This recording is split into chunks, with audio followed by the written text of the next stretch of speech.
Sonpur college आलुमिनी association पक्षर नूतन जिलापाल को स्वागत संबर्धना।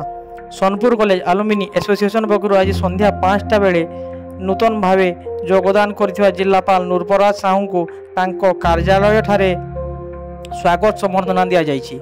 शिक्षा विभाग आसीथिबा श्री साहू आलुमिनी एसोसिएशन सहित सौहार्द्यपूर्ण आलोचना करने सह सोनपुर कॉलेज समस्त विषय पचारि बुझीथिले।